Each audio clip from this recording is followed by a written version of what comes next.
welcome to the Next Level Live. I appreciate you joining us, coming off of a phenomenal convention. For those of you that were there, thank you very much.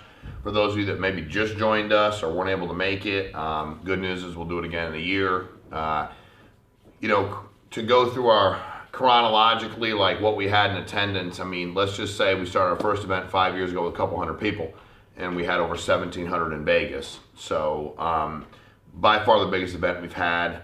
Probably close to a double from last year, Mike. I mean, close, right? Yeah, I mean, so for us, a pretty inordinate growth. And I think the best thing for me was the training.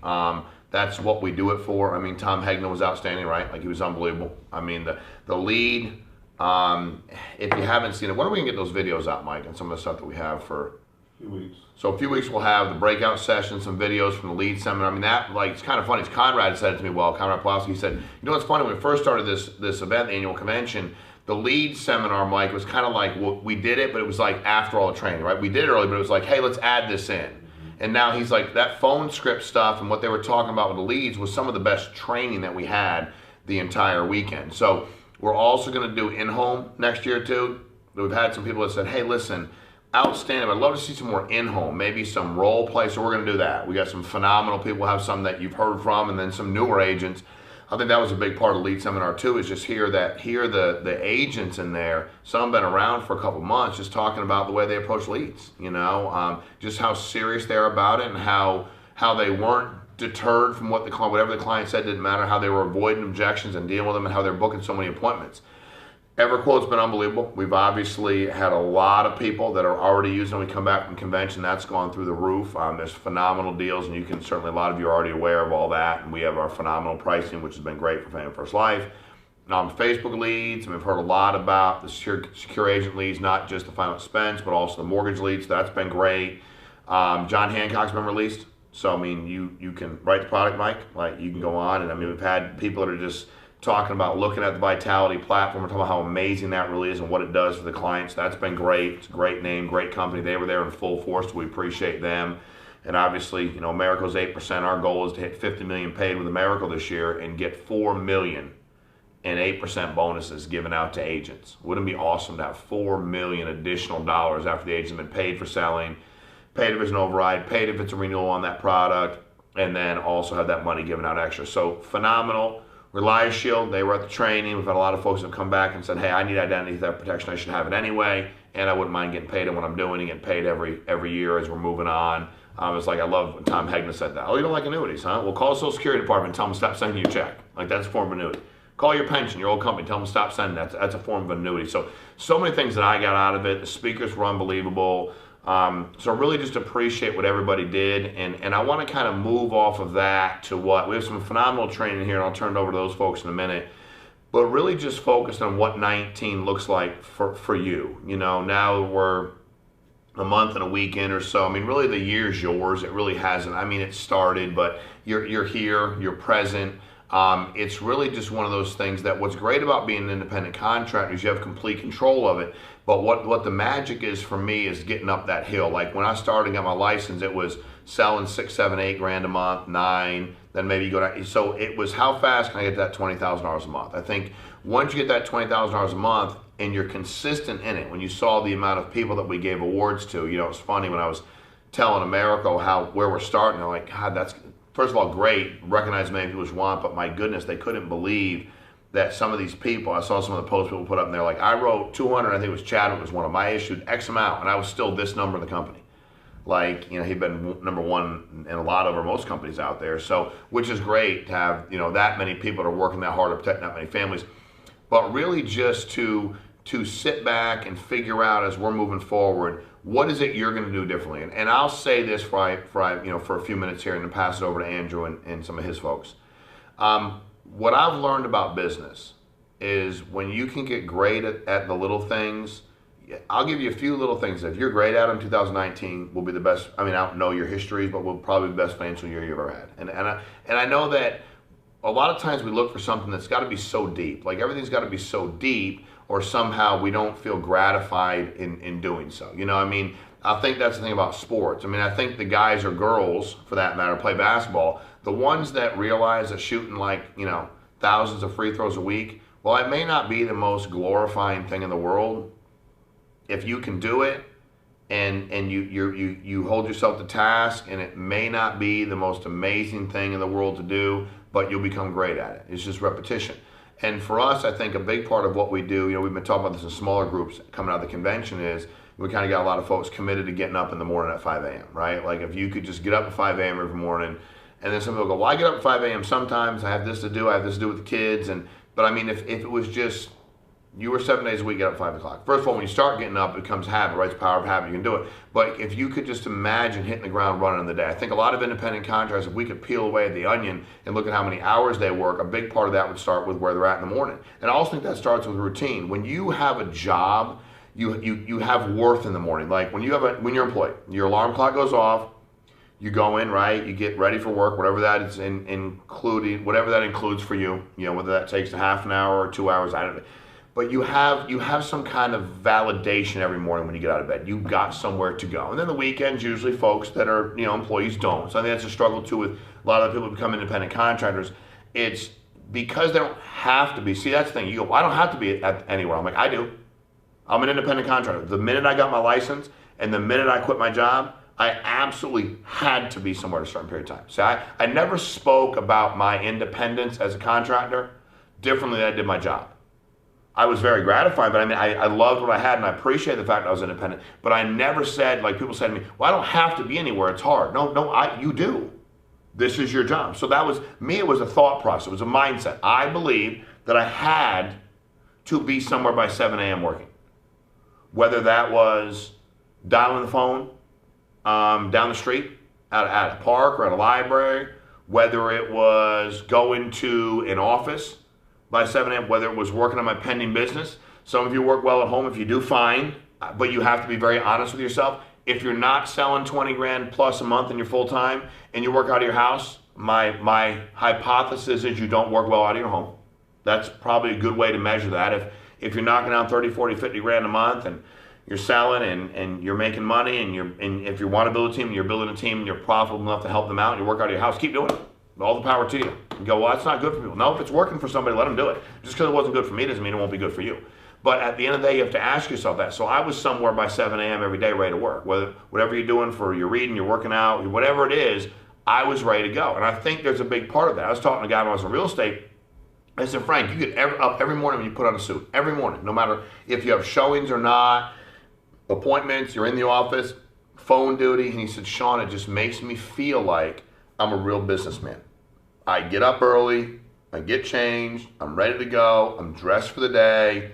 And I was funny because I'm like, I became an independent contractor to stop wearing ties. That was also part of it too. I didn't mind getting up in the morning, but I want to get rolling. How quickly are you working? And then during your day, track yourself for the next 2 weeks. Truly chronicle the hours you're working. Truly. Like, I started at 7 a.m., I went till night. If you didn't do anything for 2 hours, you didn't work. If you went to lunch for 2 hours, truly chronicle what you're doing. And again, I think when you start running those hours, if people will commit to getting up earlier than they do, if they'll commit to, I have to, the language you use when it's a job, why are you going to work tomorrow? It's a Sunday, right? And you're watching the Super Bowl. Why are you going to work tomorrow on Monday? I have to. Right? Well, why do you have to? I could lose my job. Okay, that's cool. All right, so I'm an independent contractor. It's a Sunday. And Monday is a work day. You working tomorrow? No, I don't have to. Well, yeah, you do. You have to, or you're not going to be able to have the financial situation that you want. You have to, unless you decided that you were going to go ahead and work an extra day previously and adjust that. That's different, but you have to. I have to work 40 hours a week. Why do you work 40 hours a week? Because I have to. Okay, as an independent contractor, you have to. So if you're asking me, how do I become successful? They have to be have-tos. These things got to become non-negotiable. When you do all the little things right and you become great at them, you'll dominate. You don't have to do all the hard things really well. Matter of fact, I have no problem with not doing all the hard things really well. I do all the easy things really, really well. So if you can do that, if you can make sure that no matter what, you stay focused on the process. If you know what you're supposed to do dialing, you know what you're supposed to do running appointments, you know what you're supposed to say in the home, don't deviate from that. If it's not working, you're going to tweak some things. At the end of the day, you know your game, you know your program, you know what you have to do when you're out in the field. You got to go do it. When you're out at night and you're running your appointments and so something that comes up, no, I have to run my last appointments. Now for me, when I would say like, okay, why do you have to? Because I have a client and I never know who's going to die. My position was I never ever I'm going to blow off appointment. Not, just too far away, it's too late, because I never know who's gonna die. I could never imagine saying that's at 9 o'clock at night, I'm 2 hours away, it'll take me 45 minutes, by the time I get home it'll be 11:45 midnight. I could never imagine not running an appointment and that person gets sick or dies because I didn't think I had to or I have to. If you can turn all the things that really should be have tos and had tos into those, 2019 will far exceed your expectations.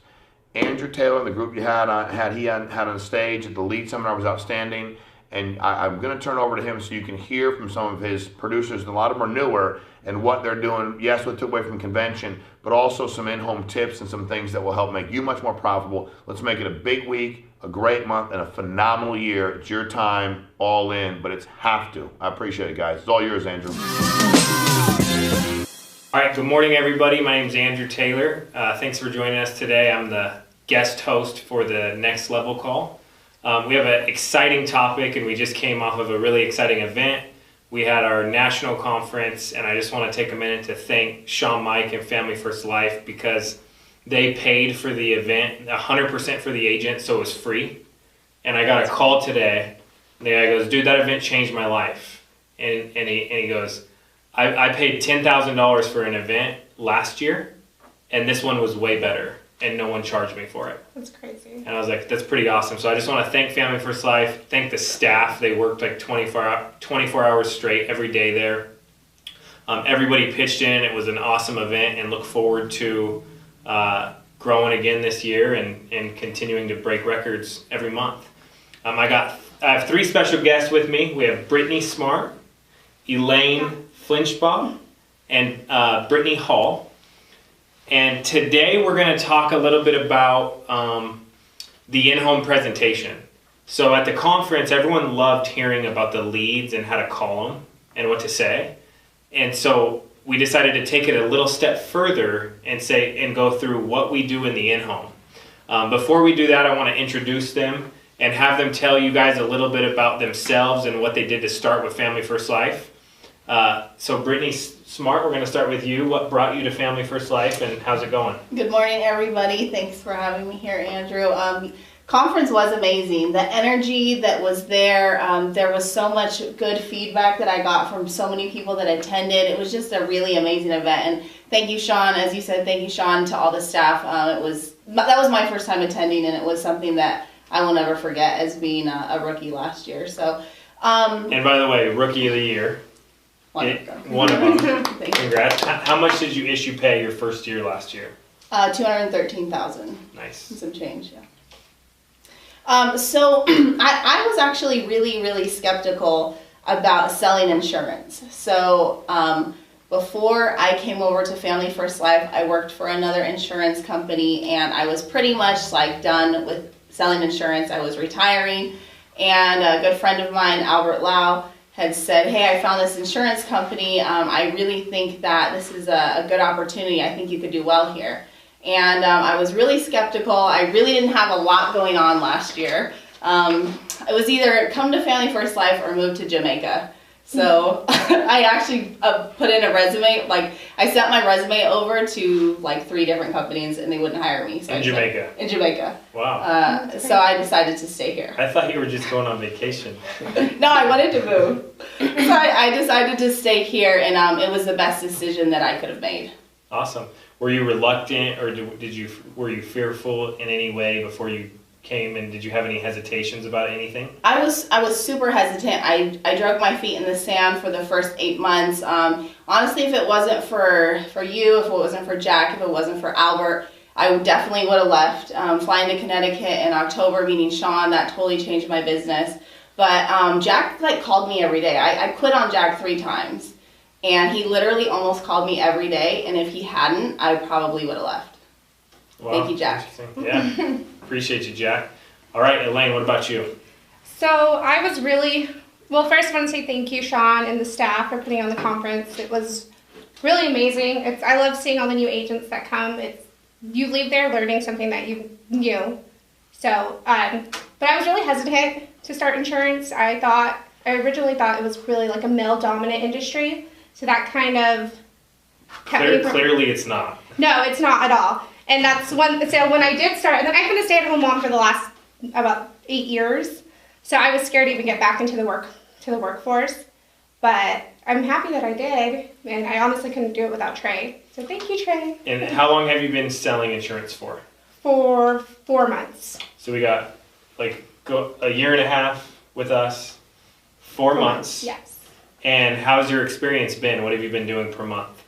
So it was a little tough going. I'm very part-time because, like I said, I have a family. So my kids, I still take them to school, volunteer at the school and stuff. So I'm able to work my schedule around them. So that was a really nice thing. And last month I issued $20K. So that was exciting. Yeah. Part-time? Part-time, yeah. I run 2 days a week and I run about 12 appointments.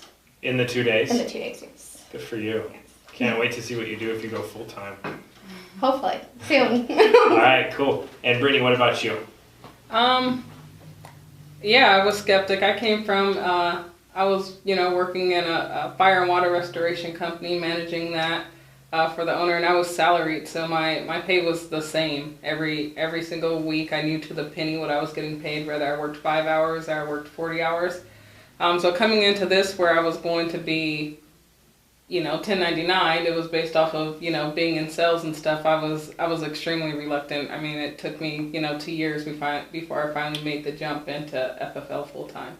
Did you wish you did it earlier? Yeah, that's probably, I definitely wish I did it a lot sooner. I would have probably done it right away had I have known the success and what it would have brought to us. But Awesome.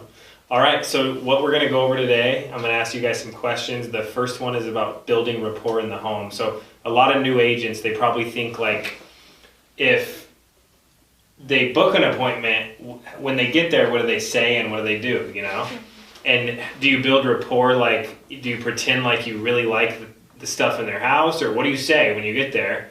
And how do you get them to trust you? Because this is the whole thing is if they trust you, then they're going to let you help them. So we'll start with you, Brittany. What do you do when you get there, like, to build rapport with them and get them to trust you? I think the number one thing for me is familiarity. So when I walk through the door, like if I'm seeing you, Andrew, I'm walking in like we're old friends. I'm sitting close to you. I'm pretty much, when I walk through the door, I take control. I'm already walking toward the kitchen table or wherever it is we're sitting. I'm looking you in the eye. There's a lot of eye contact. I'm smiling, and I come in with a lot of energy. So it's nothing that I do in the home I think is fake. It's all very genuine. And it's just having a genuine conversation. It's not, setting up my stuff and like going to battle. It's just a genuine conversation. I'm here to help you. I think clients generally, they understand that. So your rapport is I'm here to help you. Yeah. Mm-hmm. Do you say I like that, picture on your wall? Or if there's something you genuinely like, do you talk about it? Do you talk about their dogs or animals or anything? Or does it have to just be genuine if you're genuinely interested? I mean, I think like something like that, something, a nice picture might trigger it, or like right now in Hesperia, it's like crazy windy, and I'll say like, geez, like, sorry, Andrew, my hair is probably a mess because it's like the Wizard of Oz out here, or something like that. Because open up with like a corny joke, and just kind of let them see my personality, show a little humility. And so you go in, tell them you're going to help them, get set up, be really fluid and genuine, and go through the options for them. And I ask a lot of questions along the way. I don't just start off with taking 10 to 15 minutes to build rapport and tell them how much I like the carpet, how much I like the hardwood floor. I'm not really doing that. I'm building rapport along the way, and I'm asking them questions. I love to know, like, where did you grow up, Andrew? Are you from Hesperia?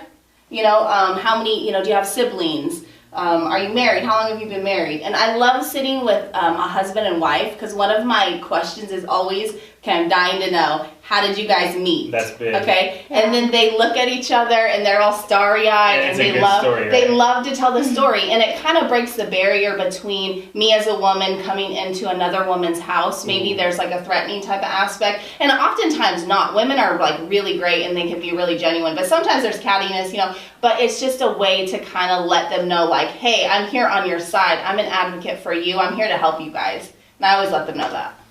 Awesome. How about for you, Elaine? So I'm a little, I guess, old school. When I do come into a house, usually it's the animals, the dogs, the cats That's that what come I up do. to me. Well, I hate. I don't like cats. cats, but I pretend I do. The dogs, they do come up to me and I'm like, oh, I love your dog. Or they're like, oh, I'm sorry about the dog climbing. And I'm like, yeah, it's okay. I have two at home. They sleep with me, no big deal. So I do that. Or if they don't have animals, I am kind of like, oh, this is such a beautiful area. It's such a beautiful home. I try to find anything and ask them how long they've been there. If they're just moving in, I tell them like, oh, how's the move been? I tell them like, oh, I hate moving, having to move all the boxes and everything like that. And then I just go right into my in-home. Yeah. Awesome. Anything that you did, because you've only been working for 4 months, is there anything you did that early on that you had to stop doing? Or Yes, I would talk a little too much. And then I felt like it would take forever. Yeah, it would take forever to transition into the in-home. I think that after that, they just wanted to talk to me. Like, it was just kind of like, oh, like, she's here to talk. So it was hard to transition, but I've stopped doing that. Did you ever become their friend too much? Yes, I've done that as well, where they're like hugging me, telling me, oh, you need to come over and visit. And then I'm like, okay. And then I'm like, well, let's transition. And then they're just like, well, I'm going to think about it. Or, no, I don't think this is a good idea right now. And then I'm like, I should not have talked as much as I did. Yeah, so I had this lady come up to me at the conference. She goes, hey, how do you not become their friend in the home? Because I went on this appointment and we became best friends. And I go to all the family barbecues and birthday parties and everything. And I go, has she bought yet? And she goes, no, she hasn't bought yet. How should I close her? And I go, oh, it's too late. You can't close her. So that's a good tip. So you're nice, but not becoming their best friend, and you do get straight down to business. Yes, exactly. Like, my rapport now is maybe like 30 seconds. And then I'm like jumping right into my in-home. Awesome. How about for you, Brett? Yeah, mine's the same. I'm not spending more than 2 minutes on rapport when I go in. I like cars, so I'll kind of see if they have any cool car in the yard. But I usually, walk in and I'm like, you guys have a beautiful home here. How long have you guys been here? Was this did you just buy it or was it a refinance for you? If they say they just purchased it, I'm like, oh, did it take you guys a long time to find it, or was this like your dream home? And then kind of go into that, and I'm like, that's, perfect. And then from there, I'll transition into, why I'm here and getting down to business. So I don't build too much rapport, and I'm kind of like Brittany also. As I'm going through the financial inventory, there's little things that I'm doing and stuff throughout it to build rapport. Do you notice a lot of people that fill this out, someone recently passed away that they know? Yeah. And do you ever ask them, like, what happened? Yeah, I'll ask them if they've ever had anyone who's had this coverage in place and it helped them out, or had someone who didn't have this coverage in place and was in a tough situation, and what that looked like for the family. Does that bring the emotion out? Yeah, it's part of the process of bringing the emotion and remind them why they filled it out? Yes. Have you ever noticed that, like, if someone close to you dies, you're freaked out, like you realize how precious life is, but then like a month later you forgot and you're like doing whatever you want, like you're, like you can't die? Yeah, Right. you like go back to routine and normal. And you completely forget. Yeah, so that's why I always try to get them to remember that. No, that's So the point. that's awesome. Okay, so that's building rapport. I like to talk about the stuff most people don't talk about, because my whole thing is we want to prepare agents for everything, right? Yeah. Right. We want to tell them the good, the bad, and prepare them to be profitable with, and it's not bad, it's just business. Right. So I want to ask you guys about, after you go in and you help a client, if they call you and they cancel, what's the protocol? Do you try to save it over the phone? Do you go see them? And if you do go see them, what do you do? I'm going to start with you, Brittany. So when that happens, I always answer the phone. Always answer the phone That's when my huge. clients call. When I am in the home before I leave, I generally put their number in my phone. I always add their birthday, because my commitment to them is you're probably going to hear from me on your next birthday. And I really try to do that. Makes a huge difference too. But not only that, when a client calls me, I actually have their number in my phone. Hey Andrew, what's up? You're my client now. I should have your number. So if Andrew tells me, hey Brittany, something came up, we just our car broke down, we can't afford this policy. Really sorry to hear that, Andrew. No problem. I'm going to be back out that way next week. I'll see you on Friday. If he tells me he wants to cancel, I don't want to hear anymore. I don't want to hear why or anything. I'm just going to go straight there because I can save something, I think, better in person than I can over the phone. Have you ever tried to save it over the phone and realize it doesn't work? Yes. I made that mistake probably numerous times. So what if I said, why do I have to come over? Well, Or why do you have to come over? When you got into the insurance contract, Andrew, you signed something, correct? I have a coverage form that releases our liability if you want to cancel your coverage. You're basically saying that you're okay with having no coverage, which is fine, but I'm going to need you to sign that, okay? So I'll be out there on Friday. Yeah, I always go, I'm coming out to get you to sign something to make sure they don't bill you if you don't want it. They go, oh, come on right over. That's a good. Yeah, Right now. Yeah, that's really good. Okay. Now, once you get there, what do? So I want to cancel. You show up. What happens? Well, we're probably going to talk about the reason why you took out the policy in the first place. That's what I like to do. I'm not really asking you about the reason why you want to cancel, and then I'm probably going to talk to you about something else. How's your family doing? Did you ever have that leg surgery? And then, it's going to be pretty much everything besides the cancellation.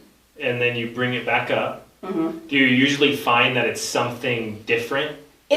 What is it usually? What's usually the reason they want to cancel? In my experience, it's always that clients want attention. And here's the thing, I think I've made mistakes in the past where when I'm in the in-home, I'm crazy about relationships. So I'll say, I'll call you in a week to make sure that I follow up with you and to make sure you receive your policy. Most of the time, 9 times out of 10, if I haven't done that, that's the client that tells me that they want to cancel because I didn't do what I said I was originally going to do. That's good. How about for you? So I was originally really intimidated about cancellations. When people would call me, I would be like, oh no, I'm just going to let them leave a message. And then I'll call them back tomorrow. I wouldn't even listen to the message. I was terrified. So actually, before conference, I had somebody call me. I answered the phone, and she said that her husband wanted to go ahead and cancel his policy. And I was just like, okay, well, I'm leaving out of town. I'll be back. I'll call you Sunday as soon as I get back. I'll come out Monday so we can go ahead and cancel it. And so I was just going to call them and cancel it over the phone. But actually, when Paul did his training, he said that, when he gets I'll think about it. We just moved in. We need to think about our bills. And he was just kind of like, well, usually people in your situation, their family's their first priority. So they work everything else around the life insurance. I was just kind of like, well, I need to position that. So I actually saw them yesterday. And I was intimidated. And I actually learned something from Andrew at a training. And you were like, first have them sign a cancellation. So it takes talk about that, yeah. Yeah, so it takes all of because you're not trying to sell them at that point. If you give them something to sign, tell them, okay, it's canceled. They're just kind of like, okay. They feel a little at ease. They feel like you're not trying to keep it. You're not going to force them into keeping it or talk them into keeping it. So I had them sign that, and then I was just kind of like, so what's the reason you guys are canceling anyway? And then the husband was, I just don't believe in life insurance. I feel like I can take this $130 and put it into a savings account. And then I took something from Brian Mendenhall, and I was just like, okay, so can I be completely honest? I told you I was going to be honest from the beginning, whether we disagreed, agreed, or we were indifferent. And I was just like, are you saving $130 every month just in case something happens to you? And he was just like, well, no. I was like, you're 70 years old and you haven't done it yet. What makes you think you're going to start doing it now? And it was really hard for me because I'm not a huge direct person. Well, his wife was just like, no, we're going to keep it. He was just kind of like, okay. He was just like, well, also, and his wife was like, no, we're going to keep it. She was like, I have an insurance policy. If something happens to me, you're taken care of. She was just like, but you don't want to get one, but we're keeping it. She's like, even if I have to pay it. Wow. So I was just like, all right, it worked. And did you rip up the cancellation letter? I did not do that. I just put an X and put it in my folder. So it worked out really well. So I was like, I was a little intimidated, but I'm glad that. See, I learned something from conference. I learned something from you in the training, so it was really amazing. So you're paying attention. I was. And see how much it helped? It did. I was taking notes like crazy, and I reread the notes, and I was crazy how just even a day later it helped. That's awesome. How about you, Britt? Yeah, I answer the phone. If I don't, it goes to voicemail. I call them back right away, though. I'm never waiting too long. One of my things I tell them is I'll get back to you within 24 hours if you ever do call me. So when they call to cancel, I keep it, really simple over the phone, no problem. I just got to swing back out there to get this taken care of for you. And I just go back out there. I'll bring back out my financial inventory sheet so I can recap over, the details and stuff that we went through, and I'll just, reiterate, kind of like Brittany said, why we got this coverage in the first place. Hey, Bob, you told me, when Mary dies that she was losing $5,000 a month. Like, what's changed since then? What are we going to do? What if we don't get this coverage in place? What does that look like? And most of the time what I found is it's actually just been a budget issue. Like maybe they went a little bit too high on the premium and it was a little bit uncomfortable for them. And you can back it down. Yeah, so I tell them no problem. The most important thing is that this is here when your family needs it the most, and the only coverage that's going to be there is the one you guys can afford. So let's go ahead and bring this coverage down so that we can have you guys some coverage in place. And then when I go out and do my annual review, if they're still comfortable with it, then I'll go ahead and add on the additional coverage. What percentage of the time do you save a policy if they wanted to cancel? I'd probably say 60% of the time. Pretty high, right? Yeah. Is it usually something that's like they're confused about that doesn't actually make sense canceling? That's a part too, is, they say like as soon as you leave, they forget like 80% of what you told them. So I'll reiterate, the coverage. Hopefully by that time they actually have their policy in place. So then I'll go through their policy and be like, hey, remember I told you it's got this, and this in it.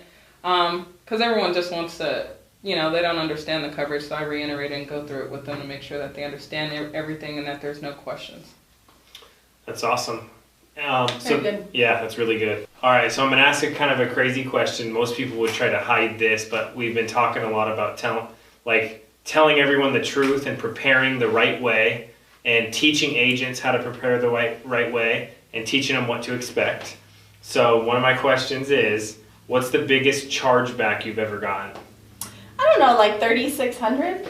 Okay, were you freaked out? Were you okay with it? I mean, I already had a background in insurance, so it didn't scare me. But what did scare me when I was new was the fact when I had a chargeback sitting there for maybe like a week or two, then it creeps up because when you stop working, that's a scary thing because the chargeback doesn't go away.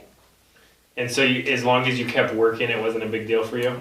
Correct. I know we were talking about this earlier, but when you're constantly working, you're feeding the flow. You have a pipeline. You're feeding business, so it's okay. One of the things that I talked to a couple of top producers at conference actually, and one of the things they said was, and you'll hear this a lot, I'm sure, with top producers, but the key to getting to Hall of Fame is the consistency. Consistency. That's one of the biggest things I heard. Are you going to be Hall of Fame? I will be. This year? Yes, 2019. 400,000 issue paid. Correct. Right jacket. Yay. Nice. And I think these guys will be too. Me too. I definitely will. All right, Elaine, you're newer. Have you got a chargeback? Has it freaked you out? What's your experience? I did. I got a chargeback. I've gotten like small chargebacks and I was like, okay, but I got a $2,200 chargeback and that freaked me out. I was like, what am I gonna do? I'm working for free. But going back to conference, Mark Mead said you have to outwork your situation, and that stuck to me, and now I'm like not going to freak out as much when I get a chargeback. I'm just going to keep working and hopefully. Now, did it affect your performance, because it bothered you, so it affect your dials, you seeing people? Did it handicap you in a way? I think it did. I was more desperate. I saw that chargeback, and so I think in the home and on the phone. And you think people can feel that? Yes, definitely. People can definitely feel if you're desperate and you need to make a sale. And you experience that? Yes, because you're taking the serving people and you're no longer serving, you're trying to sell them, and they can totally feel that. And at that point, it's almost like they could feel it, you don't even have to talk, right? Exactly. They could feel I wouldn't say aggressiveness, because I'm not a very aggressive person, but they can feel like the sales end of it. No, it's like the universe, they just can feel it. Yeah. No. It's weird. Yeah, it's true. But if you're really genuinely there to help them, they can feel that too. As well, exactly, because they feel like you're there to serve them. You're there to be, like Brittany said, an advocate for them. You're there to help them in any way because you want to better their situation if something does happen to either one of them. It's transfer of energy. Mm-hmm. No, that's 100%, yeah. And it's real. So I always called it commission breath. Like when I was newer, like they could smell that I needed to make a commission. Yeah. And then what fixed that though was running so many appointments that I wasn't desperate to make a sale because I had more people to see. That's what fixed it for me when I didn't have a lot of money. It wasn't having money, it was having options. Yeah. So increasing my appointments, if I would never feel desperate. If I only had one appointment though, or 2 or 3 appointments, I always felt desperate. Yeah, and then you also, if you get that 1 or 2 or 3, one of them's going to cancel, one of them's not going to be home, and then one of them's going to be a no sell, and then you're going to go home and you're going to be like, yeah, you definitely need to have a lot of appointments. That's How about you, Britt? What's your biggest cancellation? My biggest was a couple that totaled probably about $5,300. And my first chargeback was scary. I think I called you and I'm like, Andrew, I have to call him and give him my credit card number, and you're like, no, go run more appointments. Yeah. So to be clear, you don't have to pay. You don't have to pay it back. They take it from your future commissions. Right. But yeah, just touching off of what Brittany said. I mean, now at this point, I honestly don't even notice chargebacks because I just keep running and have so many, appointments and have so many new policies going through and stuff to where I honestly don't notice them. They don't bug me anymore. I know it's part of the business. And now, what'd you do early on to keep your head on straight when that was bothering you? I just have to step back. I mean, one thing I do that I've learned from Paul McLean, and I think just something like talking to all you guys and just hearing that we all take a little bit from everyone is just like awesome. Like that, everything that I do is just a little bit of pieces I've taken from everyone. But like Paul McLean always did like a minute review in the car before he went into the home, and that's what I do because you really got to step back. Remind yourself this isn't about you; it's about them. You're here to protect them and put them in a better situation, and that's what helps me a lot. Now, have you ever had a chargeback and that like 5 people not be home in a day or not let you in the door, and then have 2 people from the week before cancel? Yeah. Okay, so how do you protect your mind to not make it affect that next person? And did it used to bother you and it doesn't anymore, and what changed? It used to bother me, and it would affect my sales and stuff at home. Like you said, I'd have commission breath. I'd be desperate. I'd be needing a sale, and I just wouldn't come off the way that I needed to. And now it's just, I just really don't try not to make it about me. I'm just out here serving people and helping them out, and luckily we get paid a lot of money for it. But I just believe in my heart that like I'm putting them in a better position, and I'm the person between them being homeless and not being homeless, or them holding a car wash or not holding a car wash, So that's how I look at it when I go in the home. Yeah, that's pretty awesome. And I think that what you're doing is, I think what's happening is we all build a tolerance over time to where you have to kind of go through that scary part. Yeah. And then you start to realize that the numbers always work out and it no longer scares you.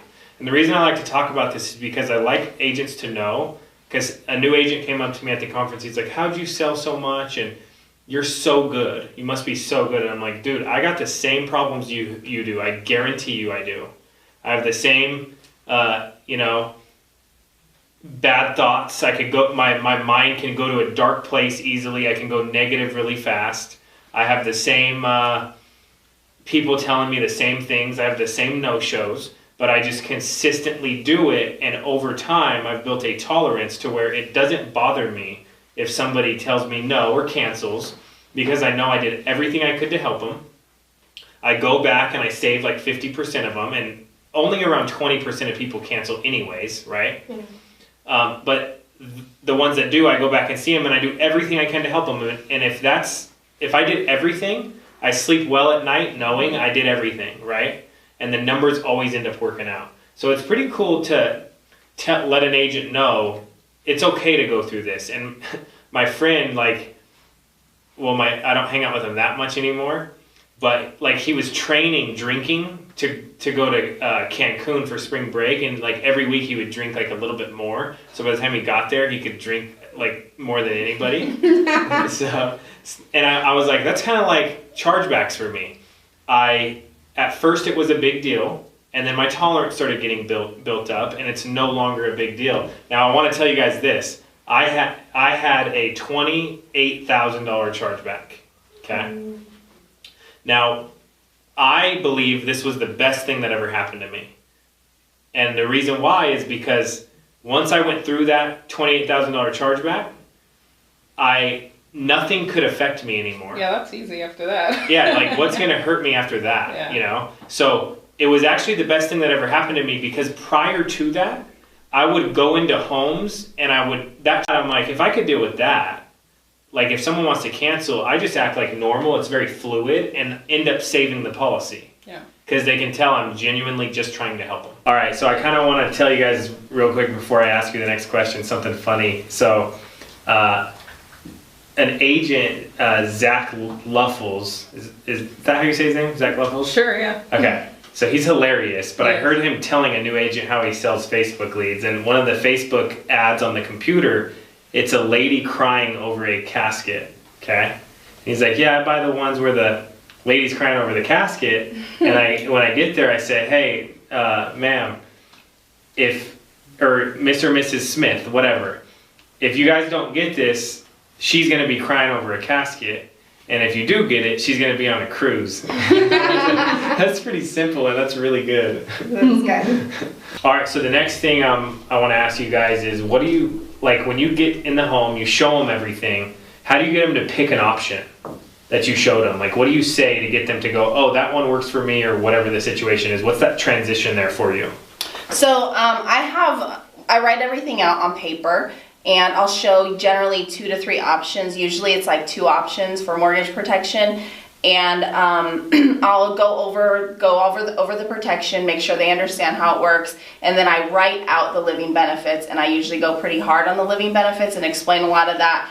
And ask you, if on your mom or your dad's side they have a history of heart attack, cancer, stroke, anything like that. So I kind of get to know your family history there and press on those points there. And then once you're in agreement, you understand everything, I'm wrapping it up. It's basically just like, so which option, Andrew, is most comfortable for you? And then I shut up and let you talk. And you let me, and I go, okay, that one, then what do you say? And I say nothing else.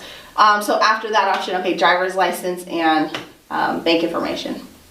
Okay, now, you talked about living benefits. I have to go back. Like, what are you selling living benefits? What do you say? So when I'm not in California, since we can't do a lot of the living benefits for Americo, for HMS in California, I love running business in Vegas, dude, because chronic illness, critical illness, terminal illness, obviously we have in California, Okay. but on my sheet, I write all of that out. So I will put little bullet points, chronic illness, critical, terminal, and then as I'm going through that, I kind of explain all the benefits of that as well. When we're looking at mortgage, I will generally refer to my mortgage plans as equity plans because they're building cash in it, and at the end of their term, they're getting money back. So I always relate that to leasing versus renting. And you're a homeowner, Andrew, right? So you understand the importance of leasing versus owning, correct? Yes. Correct. So when I show them these, it makes sense, and That's good. And if I say I want that one, you say? driver's license and bank info. Right, that's what you say. I need your driver's license and banking info. Yeah. And they go, okay. Yeah, because I've already explained to them at the beginning of the presentation what I'm there to do. We're going to go over your medical history. I don't do the sales or the billing part, Andrew. I just help you get qualified. If we can find something today that matches your needs and your budget, I'm going to help you take an application to see if we can get approved. Now, I don't know right now if we can get approved, but I can get you approved before I walk out of your home. Nice. All right, how about you? So I just go, when I'm showing the 3 options, I show 3 options, and I just tell them, I think I got it from Paul. I don't, like I said, I'm a local field underwriter. I can't get you a final decision today. So if we do find which one of these, if you were to qualify, which one of these would make the most sense to you? And then I show them the 3 options, and they pick one. And then I go, okay, so we're going to go ahead and put a request for coverage in. I need to see your driver's license, and I need either a voided check or you can know your account information. That's fine as well. Awesome. How about for you, Brett? I write down all the options, kind of like her. Like if I'm selling like Eagle Premier, I'll write down 30,000 for the levels, 30,000 for the accidental, 30,000 for the common carrier. So I try to write down as many points to it as possible. I'll even write down level payments, 20 years, pay out all that, get them to agree, say yes and stuff, that they understand all that. And then my process is I'll tell them, look, I can't make any final decisions. I don't know if you're going to be approved or not. But the goal is to, if you are approved, is to find the one that fits your needs and your budget. Because what most people need to think about is not whether they need the coverage or not. We've already established that if you die, your wife's going to be in a bad situation. Most of what they need to think about is what their budget is. So which one of these fits your budget? And if you're approved, then we can go over the different options. Does that put them at ease when you're saying, like, let's make it affordable for you? Yeah, I tell you feel them like it does, because you're not saying let's spend the most money possible. You're saying make sure this is affordable. Right, and even if like sometimes they're going for the high one, but they're a little bit iffy, I'll say, you know what? Most people in your situation, they go with the middle one and they keep it for a few months, and then they determine if they want to raise it, because it makes more sense to start here than to start too high and not be able to keep it in place. And then I think by saying, we can't make any final decisions.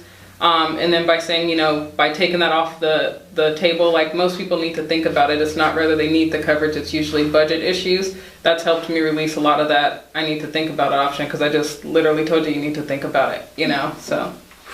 That's good. good. That's really good. Yeah, so it's just taken me back to like all these appointments when I would go, Mr. and Mrs. Smith, let's assume you had the worst month ever. Your son broke his arm. You got a flat tire. You need to get a rental car. Is this option still going to be comfortable for you? And what's funny is they start selling me on how they can afford more, right? Yeah. And they're like, no, I could do the bigger one. But the whole point is you're really trying to help them keep something long term, so they trust you, right? And then they want to buy from you. All right, so we got a lot of a couple other really good questions, so I want to get through this next one because I think it's the most popular. And it is the good old, what do you do when they say, hey, Brittany, thanks for coming, you're awesome, come back to my barbecue next week.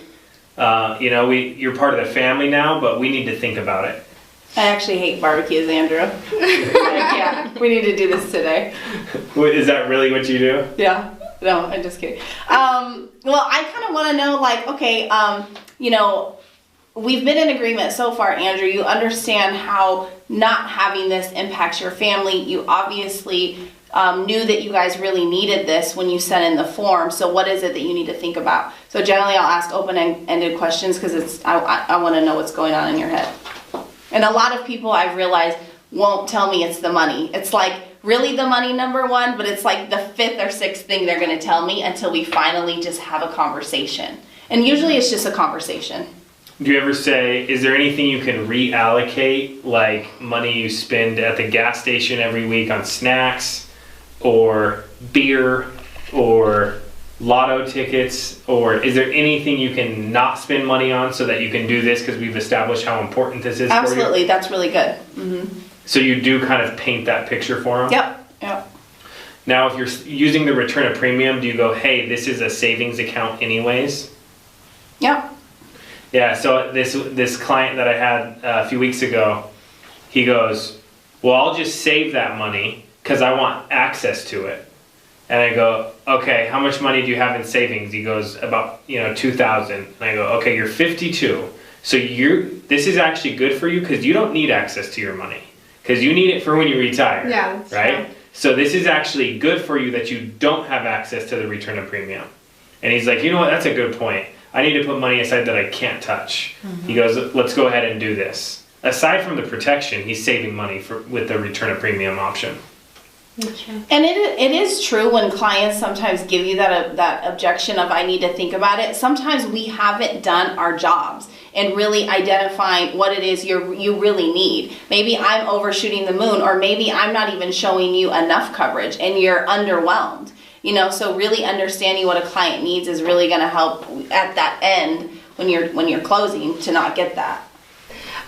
So like cancellations, I was also really intimidated by. I had to think about it. I think the first few appointments where I had to think about it, I was like, okay, I'll call you in a week, and I'd leave, and then I'd never call again. So now I'm just kind of like, okay, well, there's really nothing that you need to think about. There's some clients that I'll let them know that they've been approved in the home. I'd be like, oh, they've approved you. I kind of go off of how the conversation's going. But majority of my clients, I tell them, I'll call you once I'm gonna know in about a week. And I'll call you whether or not you've been approved or not. And then I was like, if they approve you, they'll mail you the policy. But when I get that, I'm like, there's really nothing to think about because we need to figure out if you're even approved. If they do decide to approve you and qualify you, then we'll go ahead, they'll mail you the policy. I was like, call me as soon as you get the policy. I'll come out, I'll go over the policy with you. And then at that point, we'll go ahead and decide if we need to lower the coverage or we need to increase the coverage if you're comfortable where it's at. I never bring up if we need to cancel it if you decide not to do it. So that's kind of how I handle it now, and it's been working, so. Awesome. It's very good. My process is I really try to take the think about it off the table, like I said beforehand. And I do that by letting them know, like, we're applying for coverage or we're declining coverage up front. And then also kind of like how I said, you know, most people, you know, I know you need to think about it. Most people do. They don't need to think about whether they have coverage. Usually it's whether it fits their budget or not. So what I need you to do is pick the no-brainer number, the one that's not going to give you like night sweats, make you vomit when you think about paying it every month, like the one that's going to be comfortable with you because the most important thing is that this fits your budget. So that's how I usually approach it. I think one thing that's really helped is like me addressing things, like me saying things like they need to think about it. I'm sure, you know, you need to think about it. It's usually about budget, putting that on the table beforehand because I really take the power away from it. When I was in a debating class, because I was going to be a lawyer, that was one thing. Look like a lawyer. That was the one thing that they used to tell us was that you have to acknowledge what your opponent's going to say to you because it takes the power away from it. So if you bring it up before they can bring it up, then it takes the power away. Kind of like in 8 Mile, you know? That's exactly what I was thinking. So, I was really kind of like Eminem. yeah, exactly. Exactly. Awesome. All right. Really quick, you sold your first ReliaShield policy to yourself. Can you talk about that? Yeah, I just needed to get the protection. I mean, I think identity theft is like the #1 crime, like nationally across the board. So it's important. It's super cheap. It's like $8 a month, and they check your credit report, your credit score. They make sure if there's any fraudulent or dings against you. And if you ever have any fraudulent cases, they'll actually, you know, reimburse you and give you the money and stuff for it. So it was a no-brainer.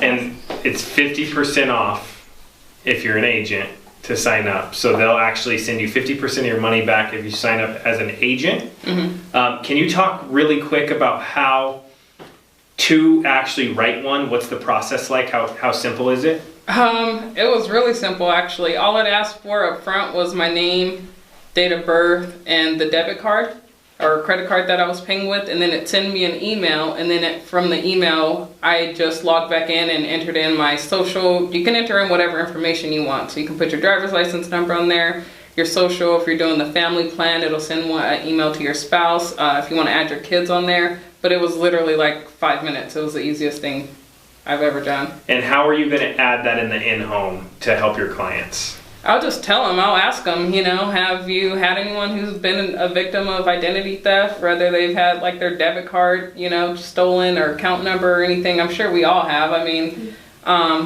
so I'll just ask them that and just tell them, look, to protect your family, it's, you know, $7-8 a month, and you'll be protected. You'll never have to think about it. Yeah, and so what I'm going to do is I'm going to say, you know, we can give you insurance and this identity theft protection and I'm going to total it up and show them what the total is as a package.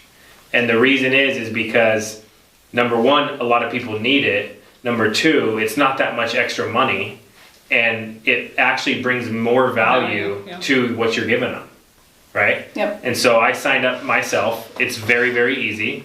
Now the cool thing is the commission. So you get to help them, but you get paid 25% commission every single year for as long as they keep it, which I had LifeLock before I switched over because it was better and more affordable.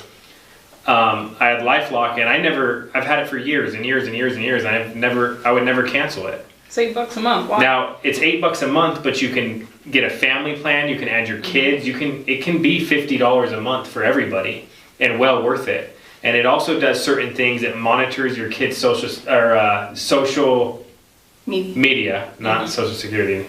Your kids' social media, and if somebody says a bad word on your kids' social media or anything really weird, cool. it actually sends it to the parents. There's a whole bunch of extra features that are definitely worth it. That's really cool. But also putting more money in agents' pockets and creating small little things like annuities or whatever, like retire little things. This can be over the next 20 years. You write thousands of these, you're going to have millions of dollars in renewal income coming in. So it's pretty exciting. So if you're an agent, sign up. People will not buy what you don't have on yourself. So sign up today. If you have any questions, I know they sent an email to me and it kind of gave me the instructions on the login. If you didn't get that, reach out to your manager and we will definitely get everybody the information on how to start writing Real Life Shield this week. Lastly, to wrap this thing up, if we can go over like one or two things that we all learned at conference that we weren't doing before. Like, you know what, I could change this and I could do this better, and it kind of hits you at conference. So we'll start with you, Brittany. I would say for me, this sounds really like elementary level, but it's just running more appointments. Like I said, I took a lot from some of the producers like offline after the conference. And I just realized, like, for example, working on the weekends, you know, I run right now 2 days a week in Vegas. So instead of running 2 days a week, I need to run maybe 4 or 5, you know, simple things like that I took back from conference. Awesome. I think one of the biggest things I learned was, I think what Mark Mead said when he said just outwork your situation, just because on the hiring side of it, a lot of these people that you're talking to are in terrible situations. They're just trying to look for something that's going to pay them so that they can put food on the table for their family. And so it's really nice to be able to be like, well, I was in that situation and I was able to outwork it, and now I'm in a way better situation. So I think that was one of the biggest things that I took from it. So don't stop working. You can outwork your situation no matter how bad it is. Yep, just buy more leads, set more appointments, and you can outwork basically any situation. See more people, help more people. Exactly. Cool. How about for you, Britt? Yeah, I loved Tom Hegna. I mean, I've annuities is one of the things that I'm working on, and it seemed to be like, you know, one of the first times it actually resonated on like exactly, you know, how to explain it and stuff. So that was really neat. And then just, you know, talking with other agents, again, you know, knowing that they all went through the same thing that I've gone through, their process and how they've gotten past that they had the same exact fears that I've had, and, you know, just how to just stay strong and keep, you know, charging towards my goals, and, you know, just doing the same thing day in and day out, and don't get too high, don't get too low, and, you know, just keep doing it. Awesome. And I just want to wrap up with one thing that really like made a lot of sense to me was how much money FFL's giving away. That and was how amazing. So this like kind of like really screwed me up. So Sean, I remember the first year there's barely any agents with FFL. There's like maybe 100 or so, and I think he gave away $5,000, right? And his goal was to double what he gives away every year. So he's like, I'm gonna give away, you know, double. So this year he's at like I forgot what the number was, but he's at like $225,000 that he gave away in the 5th year. But he's like, I'm gonna double that every year. So he's like, I'm gonna give away, you know, double every year, and it's gonna get to $1 million that we're gonna give away. And I was thinking that's really cool. So I put my own goals together on like doubling what I'm gonna give away every Never year. to get back. And if you think about like that, I don't know why, but I believe like your business will continue to grow because you're giving back. And I love the goal of doubling, because if you double your team every year, you can double what you're going to give away every year, and you've doubled the people that you help every year. So I've put goals in to go, okay, I'm going to double every year what I'm giving away, and that really like hit close to home for me. Yeah, that was really. Lastly, I just want to thank again Family First Life for everything they've done. I think we all feel, would you guys agree, we all feel very blessed with Thank you, Sean. Yeah. And all the staff, the staff is amazing. Yeah, and we're looking forward to the future. And I think what we could say, well, I can say for me, what my goal is like what they've done for me to be able to do for other people. Exactly. So, with that being said, that's a wrap. Thanks, guys. Thank you. Thank you for having us.